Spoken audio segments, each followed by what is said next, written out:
اعوذ باللہ من الشیطان الرجیم بسم اللہ الرحمن الرحیم رب زدنی علما۔ اے اللہ میرے علم میں اضافہ فرما۔ آج ہم پارہ نمبر 20 پڑھیں گے۔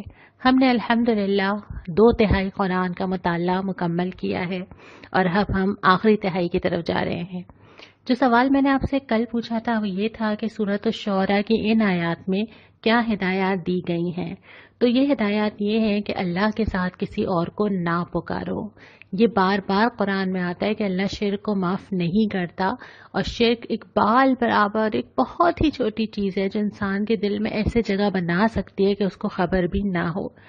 پھر یہ کہ قریبی رشتہ داروں کو خبردار کرو۔ یہ جو قریبی رشتہ دار ہیں نا، ان کا حق اتنا زیادہ ہے کہ اللہ تعالیٰ چاہتا ہے کہ دین کے معاملے میں بھی جب دوسروں کو بلانے جاؤ، جب لوگوں کو قرآن کی طرف متوجہ کرو، تو سب سے پہلا دائرہ جو اپنے گھر سے باہر ہے وہ اپنے رشتہ دار ہیں۔ نبی کریم صلی اللہ علیہ وسلم کو بھی جب نبوت ملی تھی، آپ نے جن لوگوں کو مخاطب کیا تھا اس میں سب سے پہلے وہ کلوز سرکل تھا جس میں رشتہ دار بھی شامل تھے۔ اس کے بعد فرمایا کہ ایمان لانے والوں کے ساتھ تواضع سے پیش آؤ، نرمی کے ساتھ، عاجزی کے ساتھ۔ اللہ سے تعلق کی نشانی یہ ہے کہ انسان کے اندر نرمی پیدا ہو جاتی ہے اور اللہ کی مخلوق سے محبت پیدا ہو جاتی ہے، اکڑ نکل جاتی ہے اور لوگوں کی قدر آنے لگتی ہے۔ اس کے بعد اگلی چیز یہ ہے کہ اس زبردست اور رحیم ذات پر توکل کرو، یعنی اپنے سارے معاملات اللہ رب العالمین کے ہاتھ میں دے کے بے فکر ہو جاؤ، کیونکہ وہ زبردست ہے اور تمام چیزیں اسی کے ہاتھ میں ہیں۔ تو نہایت ہی مضبوط سہارا ہے اگر تم نے اللہ رب العالمین کو تھام لیا۔ اس کے بعد پارہ نمبر 20 شروع ہوتا ہے، اور شروع ہی میں اللہ تعالیٰ نے بہت سارے سوال کیے، اور ایک لفظ شروع کا ہے امن، کون ہے؟ اور یہ جتنی چیزیں گنوائی ہیں اس میں نہ میرا اور آپ کا کوئی کمال ہے، نہ میری اور آپ کی کوئی طاقت ہے، نہ کوئی اور ہے جس کو کرتے دیکھا ہے۔ تو ایک ایک کر کے اللہ تعالیٰ نے وہ احسانات گنوائے ہیں، اور وہ کیا کیا ہے؟ زمین اور آسمان جس کو ہم استعمال کرتے ہیں، جس میں ہم سکون سے بیٹھے ہوئے ہیں، جو نہ ہل رہی ہے نہ مجھے لے کے لڑک رہی ہے۔ پھر پانی جس میں میری ساری غذا کا، کھانے کا انحصار ہے۔ باغ اور درخت جو میرے ہاتھ میں ہی نہیں ہے، کس درخت سے کیا نکلنا ہے میں نہیں ڈیسائیڈ کرتی۔ اس کے بعد زمین کو میری رہنے کی جگہ جو بنا دیا، اور پھر اس کے بعد میرے رہنے کے سارے اسباب جیسے دریا ہیں، پہاڑ ہیں، اور پھر میری سارے مسائل حل کرنا۔ مجھے سمجھ نہیں آتا کہ میں کس کے پاس جاؤں جس کے پاس اتنی طاقت ہو کہ وہ تمام چیزوں کا احاطہ رکھتا ہو اور جانتا ہو اور اپنی قوت سے چیزوں کو بدل سکے۔ صرف وہ ہے۔ بے قرار کی دعا بھی سنتا ہے، تکلیف بھی دور کرتا ہے، زمین میں تمہیں خلیفہ بناتا ہے، اپنا نائب، اور اس کے بعد جتنی چیزیں اس نے بنائی ہیں وہ تمہارے لیے آسانیاں فراہم کرتا ہے۔ خشکی اور سمندر کی تاریکی میں راستہ دکھانا، ہواؤں کا چلنا پیدا کرتا ہے، اور ایک دفعہ نہیں، 2 دفعہ، اور کئی جب تک چاہے جتنی دفعہ چاہے پیدا کر دے، اس کے لیے تو کوئی مشکل نہیں ہے۔ پھر آسمان اور زمین سے رزق اتارتا ہے، انتظام کرتا ہے۔ یہ سارے سوال اٹھانے کے بعد جواب ایک ہی ہے، اِلٰہٌ مع اللہ، کہ اللہ کے سوا کوئی اور خدا ہو سکتا ہے؟ 2 خدا ہوتے تو نظام بگڑ نہ جاتا؟ تو یہ ساری نشانیاں تو کھلم کھلا تمہیں دکھا رہی ہیں کہ ان سب کے پیچھے کوئی ایک ہستی ہے۔ اور اس کے بعد اللہ کا فضل اور لوگوں کی ناشکری، کہ لوگ اللہ کی قدر نہیں کرتے۔ یہ ساری چیزیں اللہ تعالیٰ دیتا ہے، اور اللہ چاہتا ہے کہ بندے اس کا شکر کریں، اور شکر کرنے کا طریقہ یہ ہوتا ہے کہ زبان سے تو کریں ہی کریں، لیکن اپنے آپ کو اللہ کی غلامی میں دے دیں۔ یہ عملی شکر ہے۔ پھر نبی کریم صلی اللہ علیہ وسلم کو تسلی دی جاتی ہے، اور تسلی یہ دی جاتی ہے کہ یہ جو سارے لوگ آپ کے سامنے سرکشی کر رہے ہیں، آپ اس سے پریشان نہ ہو۔ جب سور پھونکا جائے گا تمام لوگ اللہ کے سامنے حاضر ہو جائیں گے اور ایک ایک چیز کا جواب خود ہی دیں گے۔ اور آج بھی جو ہدایت اختیار کرے گا تو وہ اپنے بھلے کے لیے ہی کرے گا۔ اس کے بعد سورہ قصص شروع ہو جاتی ہے جو مکی صورت ہے، اور اس صورت میں واقعہ موسیٰ اور فرعون شروع ہو جاتا ہے۔ یہ واقعہ ہم نے گرچہ پہلے تو پڑھا ہے، لیکن اس واقعے کو یہاں پڑھانے کا مقصد یہ ہے کہ اللہ تعالیٰ نبی کریم صلی اللہ علیہ وسلم کو جب ان حالات میں تسلی دے رہے ہیں جب بڑے بڑے طاقتور لوگ، بہت طاقت رکھنے والے، بہت شان و شوکت رکھنے والے مقابل آ کے کھڑے ہو گئے، تو اللہ تعالیٰ وہ واقعہ سنا رہا ہے جس میں حضرت موسیٰ فرعون کے سامنے جا کے کھڑے ہو گئے تھے۔ اور اس پورے قصے سے جو سبق سکھانا مقصود ہے وہ یہ کہ کفر اپنی چال چلتا ہے، اللہ اپنی چال چلتا ہے۔ اللہ کی وہ تدبیر ہے جو بظاہر سمجھ نہیں آتی، لیکن بعد میں اندازہ ہوتا ہے کہ اللہ تعالیٰ کہاں کہاں سے راستے نکالتا ہے۔ اور اسی قصے میں پہلے تو اللہ تعالیٰ نے یہ بتایا کہ اللہ کا ارادہ کیا تھا حضرت موسیٰ کے لیے۔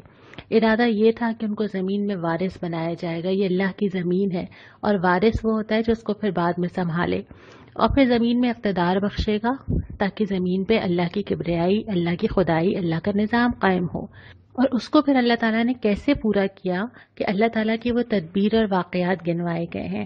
پہلے تو اللہ تعالیٰ نے حضرت موسیٰ کی پرورش کا جو انتظام کیا، یعنی فرعون نے تو اپنے طور پہ یہ اعلان کر دیا تھا نا کہ تمام لڑکوں کو قتل کر دیا جائے اور لڑکیوں کو زندہ چھوڑ دیا جائے، اور اپنی طور پہ بڑی فول پروف پلاننگ تھی۔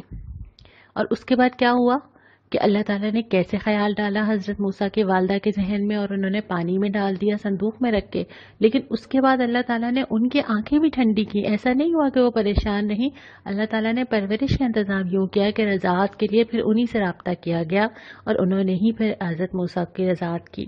اور اس کے بعد پھر اللہ تعالیٰ نے فرعون کے گھر میں پرورش کا کیسے انتظام کر دیا، یعنی وہ جس کے لیے تمام جگہ قتل عام کیا جا رہا تھا، جس چیز سے بچنے کے لیے، اس کی خود ہی پرورش کی۔ یہ کس نے کیا؟ اور پھر اس کے بعد بتایا کہ حضرت موسیٰ کی جو زندگی تھی، ایک دفعہ قتل خطا ہوا لیکن کیسے توبہ کی اور اللہ تعالیٰ نے معاف کیا، اور اس کے بعد پھر حضرت موسیٰ کو کار نبوت دیا گیا، اور پھر کار نبوت کے ساتھ ساتھ معجزات بھی دیے گئے، اور اس کے بعد ان کی پریشانی بھی بتائی گئی ہے کہ انہوں نے کہا میں کیسے کروں گا، میرے بھائی مجھ سے بہتر ہے۔ اللہ تعالیٰ نے کہا کہ نہیں، ہم آپ کے ساتھ ہیں۔ اور اس کے بعد حضرت موسیٰ نکلتے ہیں تو پھر فرعون کو چیلنج کرتے ہیں، فرعون کو چیلنج کرتے ہیں، اور اس کے بعد اس پوری صورتحال میں وہاں سے مدد ملتی ہے جہاں سے سوچا بھی نہیں تھا، فرعون کے اپنے دربار سے، اس کے اپنے بلائے ہوئے جادوگروں سے، یعنی کہ وہیں سے فورس فراہم ہو جاتی ہے، وہاں سے تو کبھی بھی نہیں سوچا ہوگا۔ تو یہ جو پورا ایک سیکوینس بنتا ہے حالات کا، اس میں اللہ تعالیٰ کی مشیت الگ ہی کام کر رہی تھی۔ اگر آپ اس کو الگ الگ ڈیوائڈ کریں تو بہت مشکلات ہیں زندگی میں، لیکن مجموعی طور پہ اللہ غیر محسوس طریقے سے ان کا اقتدار کے لیے راستہ بنا رہا تھا۔ اور اس کے بعد فرمایا، اے نبی صلی اللہ علیہ وسلم، ان سارے واقعات کے وقت آپ نہیں تھے، یہ اللہ آپ کو سنا رہا ہے، اور اسی لیے سنا رہا ہے کہ آپ کو مضبوطی عطا ہو۔ اس کے بعد پھر ہم تیسرے ربع کے اوپر آ جاتے ہیں۔ تیسرے ربع میں شروع میں ذکر ہے اہل کتاب کا، کہ یہ اہل کتاب اگر یہ ایمان لے آئیں تو اللہ تعالیٰ ان کو 2 اجر دے گا۔ 2 اجر اس لیے کہ پہلے بھی وہ جس پر ایمان لائے تھے وہ اللہ کے نبی ہی تھے، اور اب بھی جو وہ جس پر ایمان لائیں گے وہ اللہ کے نبی ہی ہیں، یعنی کہ وہ 2 دفعہ ایمان لائیں۔ اور اسلام ان مذاہب کا جو اہل کتاب تھے، اسلام اس کی کنٹینیوشن ہے، وہ ایسا تو نہیں ہے کہ ایک نئے مذہب میں داخل ہونا ہے، بلکہ کنٹینیوٹی چل رہی ہے۔ ایک نبی چلے گئے تھے، انہوں نے اس کو مانا، اب اگلے نبی آ گئے تو اس کو مانیں گے۔ اس کے بعد اہم صفات بتائی ہیں ان لوگوں کے جو حق کو قبول کرتے ہیں، اور یہ صفات کم و بیش وہی ہیں جو ہم نے سورہ فرقان میں پڑھی تھی۔ ثابت قدمی، ایک دفعہ فیصلہ کیا جم گئے۔ اس کے بعد برائی کو بھلائی سے دفع کرتے ہیں، دیے گئے رزق میں سے خرچ کرتے ہیں، بےہودہ باتوں سے کنارہ کش رہتے ہیں۔ یہ چیزیں ہم پہلے پڑھ چکے ہیں۔ پھر اللہ تعالیٰ نے ذکر کیا ہے حرم کا، کہ یہ وہ حرم ہے جس کو اللہ تعالیٰ نے امن اور رزق کا مرکز بنا دیا۔ حضرت ابراہیم نے بھی یہی دعا مانگی تھی نا، تو آج تک ہم اس دعا کے اثرات دیکھتے ہیں۔ اس کے بعد فرمایا کہ لوگ عذاب کو خود دعوت دیتے ہیں۔ ایسا نہیں ہے کہ اللہ کسی قوم کو بلا وجہ عذاب میں مبتلا کر دیتا ہے یا اللہ نے لکھ لیا ہوتا ہے، ایسا نہیں ہے۔ لوگ خود ایسے کام کرتے ہیں جس کی وجہ سے عذاب ان کا مقدر ہو جاتا ہے۔ اور یہاں پہ جو 3 چیزیں گنوائی ہیں اس میں ایک یہ ہے کہ معیشت پہ اترانا، اپنی پاور کا احساس ہونا، یہ سمجھنا کہ ہم بہت طاقتور ہیں، سب کچھ ہمارے ہاتھ میں ہے، اتنے ریسورسز ہیں ہمارے پاس، اتنا مال ہے ہمارے پاس، اتنی اتھارٹی ہے ہمارے پاس۔ دوسرا یہ کہ رسول کا انکار کر کے، کہ رسول جو دین لایا ہے اس کا انکار کر دیا جائے۔ اور تیسرا یہ کہ خود پر ظلم کر لیا جائے۔ اللہ تعالیٰ ہر گناہ کو کہتا ہے کہ انسان اپنے آپ پہ ظلم کر رہا ہے، کیونکہ اس کا نتیجہ تو اسی کو بھگتنا ہے۔ پھر فرمایا کہ جب قیامت کے دن سب کو پکارا جائے گا، ہر ایک کو بلا کے کہا جائے گا کہ تم نے اللہ کے ساتھ کیوں شریک کیا، تم نے رسولوں کو کیا جواب دیا، اور لوگ کچھ کہہ نہیں سکیں گے کیونکہ ان کو پتا ہوگا کہ وہ کیا کر کے آئے۔ اس کے بعد پھر رات اور دن کا ذکر کیا گیا، یہ 2 کنٹراسٹ ہے نا، اور اللہ تعالیٰ نے بہت ساری جگہ پہ اندھیرے کو یا رات کو یا کچھ نظر نہ آنے کو ضلالت کہا ہے، اور روشنی کو، نور کو ہدایت کہا ہے۔ تو یہاں پہ بھی ذکر ہے کہ یہ رات اور دن اللہ کی رحمت ہے۔ اور اس کے بعد فرمایا قارون کا ذکر۔ قارون ایک بہت طاقتور شخص، دنیا کے لحاظ سے بڑے سٹیٹس والا، بڑا ریسورسز والا، جس کو دیکھ کے لوگ کہیں کہ واہ ایسا ہونا چاہیے، ایسا بننا چاہیے، یہی تو ہم بننا چاہتے ہیں، یہی تو گولز ہیں ہمارے۔ لیکن اللہ تعالیٰ کے نزدیک وہ بڑائی نہیں تھی، اس کو بھی اپنے مال کا بہت گھمنڈ تھا، اس کو بھی یہ لگتا تھا کہ دنیا میں جو چاہے حاصل کر سکتا ہے، لیکن جب وقت آیا تو اس کا مال بھی اس کے کوئی کام نہیں آیا۔ تو یہاں پہ کہنے کا مقصد یہ ہے کہ اللہ کے نبی صلی اللہ علیہ وسلم سے بھی کہا جا رہا ہے کہ جو لوگ آپ کو بڑے نظر آ رہے ہیں اللہ کے نزدیک وہ بڑے نہیں ہیں، اور ہم سے بھی کہا جا رہا ہے کہ انسان جن چیزوں کی وجہ سے اپنے آپ کو بڑا سمجھتا ہے، ہمیں یہ لگتا ہے کہ ہاں یہ چیزیں طے کرتی ہیں کہ ہمارا سٹیٹس کیا ہے، ہم لوگوں کی نظر میں کیا ہے، کبھی ہمارا گھر، کبھی ہمارے گھر کی ڈیکوریشن، کبھی ہماری چیزیں، کبھی ہمارے کپڑوں پہ لگے ہوئے مختلف برانڈز کے ٹیگز، بہت ساری چیزیں ہمارے ہاتھ میں پکڑا ہوا سیل فون، اور بہت ساری چیزیں ہیں جس سے ہم سمجھتے ہیں کہ ہاں یہ دنیا میں معیارات ہیں بڑائی کے، اور ایسی ہی چیزوں پہ ہم لوگوں کو رشک سے دیکھتے ہیں۔ اللہ تعالیٰ فرماتا ہے کہ بڑائی یہ نہیں ہے، بڑائی یہ ہے کہ آدمی اللہ کی نظر میں بڑا ہو۔ تو قارون جیسا شخص بھی اللہ کی نظر میں بڑا نہیں تھا، اور جب وقت آیا تو اللہ نے اس کو بھی پکڑ لیا۔ اس کے بعد فرمایا کہ یہ قرآن تم پر فرض کیا گیا ہے۔ ہم نے یہ بات پہلے بھی کی تھی نا سورہ نور کے شروع میں کہ یہ آیتیں تمہارے اوپر فرض کی گئی ہیں۔ فرض کا مطلب یہ ہے کہ جس کا ادا کرنا ضروری ہے۔ تو یہ قرآن کا اٹھانا کوئی آپشنل نہیں ہے کہ جب مجھے وقت ملا تو میں نے اٹھا لیا، ابھی میں گھر میں ہوں تو میں نے زیادہ ٹائم دے دیا، اچھا کبھی دیکھیں گے کہ اس میں کیا لکھا ہے۔ نہیں، یہ ویسے ہی فرض ہے جتنی فکر ہمیں اپنی ان عبادات کی ہوتی ہے جو ہمارے اوپر فرض کی گئی ہیں۔ تو اس قرآن کا پڑھنا، اس قرآن کو سمجھنا، اور اس قرآن میں جو کچھ لکھا ہے اس پہ عمل کرنا فرض ہے۔ اور آخر جو صورت کا کیا ہے نا کہ فرما روائی تو اسی کی ہے، ساری چیزیں اس کے ہاتھ میں ہیں، اور اگر وہ تمہیں کہتا ہے کہ تم اس کی راہ میں آؤ تو یہ تمہارا فائدہ، اس کا فائدہ نہیں ہے، ہر چیز پر وہ قادر ہے۔ اور یہاں پہ اس سورت کا اختتام ہوتا ہے۔ اس کے بعد جب چوتھا ربع شروع ہوتا ہے تو سورہ عنکبوت جو کہ مکی سورت ہے وہ شروع ہوتی ہے۔ فرمایا یہ کہ کیا ان لوگوں نے یہ سمجھ لیا ہے کہ یہ چھوڑ دیے جائیں گے؟ بہت ہی ہلا دینے والی یہ آیت ہے۔ کیا ان لوگوں نے سمجھا ہے کہ اللہ آزمائے گا نہیں، اللہ دیکھے گا نہیں، اللہ چھانٹے گا نہیں؟ کیا آپ کو لگتا ہے ایسا ہو جائے گا؟ ہم سارے کے سارے لوگ، ہم ایک ساتھ جنت کا دروازہ کھلے گا اور سب ایک جیسی جنتوں میں داخل ہو جائیں گے؟ نہیں ہوگا ایسا۔ یہ کیسے ہو سکتا ہے؟ میں اپنی زندگی میں اپنے دوستوں کو چھانٹتی رہتی ہوں، مجھے پتا ہوتا ہے کہ مجھے کس سے ٹرمز رکھنے، کس سے نہیں رکھنے۔ بہت زیادہ فرینڈ سرکل ہے میرا، لیکن میں نے اس کے اندر بھی لوگوں کو کیٹیگرائز کیا ہوا ہے، کون کلوز ہے، کون نہیں ہے، کون مشکل میں کام آنے والا ہے، کون ایسا ہے کہ جس کے ساتھ صرف ملا جا سکتا ہے۔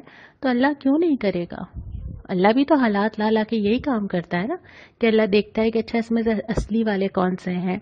پھر فرمایا کہ جو مجاہدہ کرے گا، جدوجہد کرے گا، وہ اپنے بھلے کے لیے کرے گا۔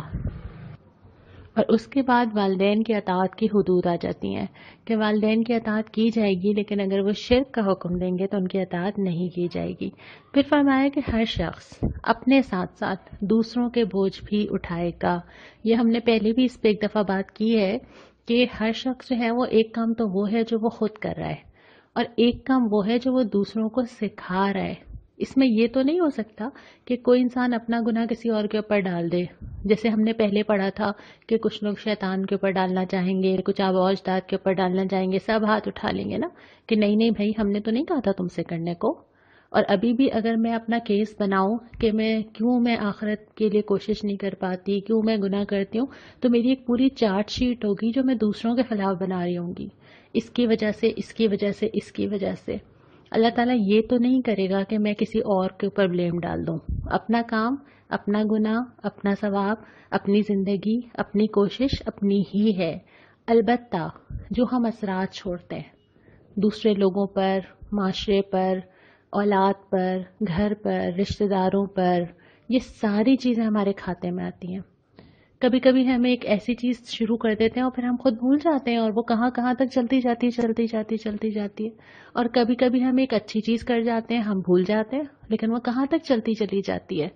تو یہ جہاں تک اثرات جائیں گے، اس میں ایک چیز تو یہ ہے کہ آپ نے نیکی کی کوئی بات بتا دی اور وہ چلتی چلی گئی۔ ایک چیز یہ ہے کہ آپ نے کسی کی غیبت کر دی، کسی کی کوئی کمزوری آپ کے علم میں آئی اور آپ نے وہ آگے پہنچا دی، اور وہ کہیں سے کہیں چلتی جا رہی ہے۔ کسی کے بارے میں آپ نے کوئی بدگمانی کی، کسی کی کوئی عزت پہ کوئی بات آئی اور آپ نے وہ آگے پہنچا دی، تو وہ چیزیں تو چلتی چلی جائیں گی، ایک کان سے دوسرے کان چل رہی ہے، کسی کا گھر خراب ہو رہا ہے، کسی کے تعلقات خراب ہو رہے ہیں، خاندانوں میں وہ چلتی چلی جا رہی ہیں، ذمہ داری سب مل کر اٹھائیں گے۔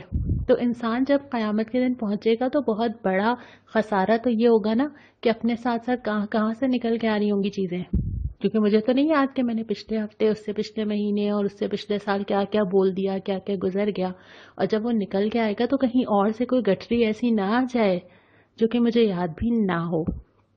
اس کے بعد پھر فرمایا کہ تمام وہ قومیں جو بڑائی کے زوم میں تھیں، بہت ساری قوموں کا ذکر آیا قرآن میں کہ وہ سبھی ہی سمجھتی تھیں کون پکڑے گا ہمیں، اتنی طاقت ہے ہمارے پاس، کوئی ہے، بلکہ یہ جسارت کرتی تھی کہ نبی سے کہتی تھی کہ لے آؤ نا عذاب آ جائے۔ ہوا کیا پھر؟ کھنڈرات، آخر کار انجام آج ہم عبرت سے ذکر کر رہے ہیں، نام و نشان نہیں ہے ان قوموں کا۔ اور اس کے بعد میں مثال دی ہے مکڑی کے گھر کی، کہ جو مکڑی کا گھر ہے انتہائی کمزور، ہم نے دیکھا ہے نا ہم سب نے کیسا ہوتا ہے، بہت تانے بانے ہوتے ہیں، بہت ڈیٹیلنگ ہوتی ہے، کتنا کمزور۔ تو یہ جو انسان جو گھر بناتا ہے نا ان لوگوں پہ، اللہ کے علاوہ کسی اور پہ بھروسہ کر کے انسان جو دنیا میں جگہ بناتا ہے، اس کی مثال اس مکڑی کے گھر کی جیسی ہے۔ اور اس میں وہ ساری چیزیں بھی شامل ہیں جو انسان کسی اور پہ بھروسہ کر کے بناتا ہے۔ اللہ تعالیٰ جو نظام مجھے اور آپ کو دیتا ہے نا، ابھی تک ہم نے جتنا قرآن پڑھا، اس میں قانونی نظام بھی ہے، اس میں سیاسی نظام بھی ہے، اس میں سزائیں بھی ہیں، اس میں معاشرتی نظام بھی ہے، گھر کے اندر، گھر کے باہر، ریاست میں کیا کرنا ہے، ہر چیز اس میں آ رہی ہے۔ پھر اس میں آئلی نظام بھی ہے، خاندانوں کے اندر کیسے رہنا ہے، نکاح کیسے، طلاق کیسے، معاملات کیسے، خرچ کیسے، یہ ساری چیزیں جو اللہ تعالیٰ نے نازل کی ہیں، ان کے پیچھے اللہ تعالیٰ کا بہت زیادہ علم اور حکمت اور قدرت شامل ہے۔ اب جب انسان اس کو چھوڑ کے اپنی عقل کے مطابق فیصلے کرتا ہے، ایک تو یہ ہوتا ہے کہ وہ ہر تھوڑے دن بعد اس کو ریوائز کرتا ہے، کیونکہ لگتا ہے کہ اچھا یہ صحیح نہیں تھا، اچھا یہ فلسفہ غلط ثابت ہو گیا، اب کچھ اور کیا جائے۔ دوسری بات یہ کہ وہ ایک تارے عنکبوت کی طرح ہے، کیونکہ اس کی کوئی بیس ہی نہیں ہے، جیسے ایک مکڑی کے جالے کی کوئی بیس نہیں ہوتی نا، ذرا سا ہلا اور اکھڑ گیا، ایسے یہ چیزیں جن کی بنیاد ہماری کم علمی پر یا اللہ کے علاوہ کسی اور کی اطاعت پر ہوتی ہیں، یہ بالکل ایسے ہی ہوتی ہیں کہ ان کی کوئی طاقت نہیں ہوتی، کوئی مضبوطی نہیں ہوتی، بظاہر نظر آئیں گی ایک ہوا چلی اور اڑا کر لے گئی نا۔ اسی طرح جو اللہ تعالیٰ کی دی ہوئی چیزیں ہیں، ان کی بنیاد چونکہ خالق حقیقی ہے، اس کو معلوم ہے اس کائنات کے بارے میں، تو اس میں ہی میرے اور آپ کے لیے عافیت ہے، اسی میں پناہ ہے، وہی صحیح سسٹم ہے جو میری سارے پرابلمس کو حل کر سکتا ہے۔ اور یہاں پہ جب یہ سپارہ ختم ہوتا ہے تو جو سوال مجھے آج آپ سے کرنا ہے، میں نے قارون کا ذکر کیا تھا آپ کے سامنے، آپ نے مجھے یہ بتانا ہے کہ قارون کو اس کی قوم نے کیا کہا تھا۔ آپ کی مدد اس لیے کر دیتی ہوں کہ ظاہر پورا سپارہ ہے، آپ سورہ قصص کے آخری 3 رکوع میں تلاش کیجئے کہ قارون سے اس کی قوم نے کیا کہا تھا۔ 2 دعائیں اس کے اندر آئی ہیں، ایک تو آیت نمبر 16 سورہ قصص اور ایک آیت نمبر 24۔ یہ دعا ہم پڑھ لیتے ہیں، بہت ہی پیاری دعا ہے۔ ربی انی لما انزلت الیہ من خیر فقیر، اے پروردگار جو خیر بھی تو مجھ پر نازل کرے میں اس کا محتاج ہوں۔ بہت پیاری دعا ہے، کیونکہ مجھے تو ضرورت ہے ہر چیز کی، اور مجھے پتہ بھی نہیں ہے کہ میرے لیے اچھا کیا ہے، تو میری حاجت یہ ہے کہ اللہ تعالیٰ میری ضرورت مجھے دے دے۔ اب اس خیر میں دنیا کی ضرورت تو ہے ہی ہے، لیکن سب سے بڑی ضرورت ہماری کیا ہے؟ ہدایت۔ تو اللہ تعالیٰ ہمیں ہر قسم کا خیر دے، دنیا کا خیر، آخرت کا خیر اور ہدایت عطا فرمائے۔ کل ہم انشاءاللہ تعالیٰ پارہ نمبر 21 شروع کریں گے۔ وآخر دعوانا ان الحمدللہ رب العالمین۔